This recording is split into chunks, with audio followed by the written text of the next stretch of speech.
தென்றலே மெல்ல பேசு சீரியல்ல இனி எபிசோட்ல என்ன நடந்திருக்கு அப்படின்னு பார்த்தீங்கன்னா, பரமன் இளமதிய சென்னைக்கு அழைச்சுக்கிட்டு போறதுக்காக பைக் எடுத்துக்கிட்டு வந்திருக்கிறாரு இல்லையா? இளமதி பார்த்துட்டு, "என்ன ஆட்டோ எடுத்துக்கிட்டு வராம இப்படி பைக்ல வந்திருக்க? எனக்கு ஒரு மாதிரி இருக்கு இதுல உன் கூட உட்காந்துக்கிட்டு வர்றதுக்கு" அப்படின்னு சொல்ல, உடனே இளமதியோட அம்மா இருந்துகிட்டு, "உனக்காக தானே பரமன் எடுத்துட்டு வந்திருக்கான். நீ அதுல போறதுக்கு என்ன?" அப்படின்னு அவங்களே வழி அனுப்பி வைக்கிறாங்க.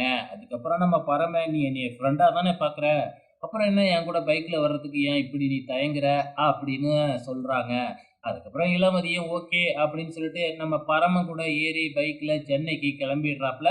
போறப்ப அப்படியே நமக்கு ரொமான்ஸ் பண்ணிக்கிட்டு போற மாதிரி அப்படியே காமிக்கிறாங்க நமக்கு. அதுக்கப்புறம் போற வழியில ஒரு கோயில்ல இறங்கி சாமி கும்பிடணும் அப்படின்னு இளமதி போக, அங்க முன்னாடியே பூக்கடையில, "அம்மா பூ வாங்கிக்குமா" அப்படின்னு சொல்லி ஒரு அம்மா கேக்குது. இளமதி வேணாம் அப்படின்னு சொல்றாங்க. "என்னம்மா புருஷன் கூட வந்திருக்க, இப்படி பூ வாங்காம போற?" அப்படின்னு கேட்க, உடனே இருந்துகிட்டு, "நாங்க புருஷன் பொண்டாட்டிலாம் இல்ல" அப்படின்னு இளமதி அந்த அம்மாவ திட்டுறாங்க. அதுக்கப்புறம் பூ வாங்கி வச்சுக்கிட்டு இளமதி உள்ளார போனதுக்கப்புறம், பின்னாடியே போற "பரம நீ சொன்னது அப்படியே பலிக்கணுமா" அப்படின்னு சொல்லிட்டு போறாப்புல. அதுக்கப்புறம் என்ன, சாமி கும்பிட்டு வேண்டுதல் பண்ண ஆரம்பிக்கிறாங்க நம்ம இளமதி. ஸோ, அதுக்கப்புறம் அவங்களால முடியல. அப்படியே மயக்கம் வந்து அப்படியே உட்காந்துர்றாங்க.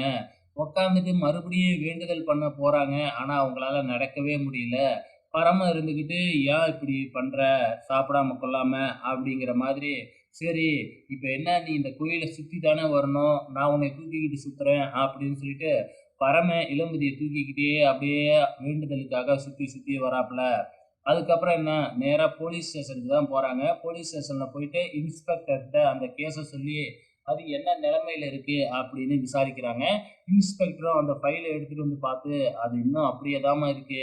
அது வந்து கன்ஸ்ட்ரக்ஷன் நடந்த இடம். அதனால அங்க சிசிடிவி கேமராவும் இல்ல. நாங்களும் இது கன் ஷாட் அப்படிங்கிறதுனால தடவியல் துறையெல்லாம் வச்சு செக் பண்ணி பார்த்தோம். எதுவுமே கிடைக்கவே இல்ல. நாங்களும் தேடிக்கிட்டு தாம்மா இருக்கோம். தெரிஞ்சதுன்னா சொல்றோம் அப்படிங்கிற மாதிரி இன்ஸ்பெக்டர் சொல்லிடுறாரு.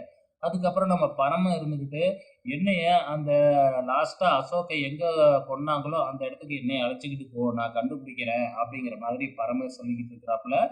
இப்ப பரம அங்க போனாப்புலன்னா, கண்டிப்பா ஏதாச்சும் ஒண்ணு நடக்கத்தான் போகுது. ஏன்னா பரமனும் அந்த இடத்துல அந்த டைம்ல இருந்திருக்கிறாப்புல இல்லையா? ஸோ, அதனால வந்து பார்த்தீங்கன்னா, என்ன நடக்க போகுதுன்னு தான் தெரியல. வெயிட் பண்ணி பார்க்கலாம் அப்கமிங்க்கு.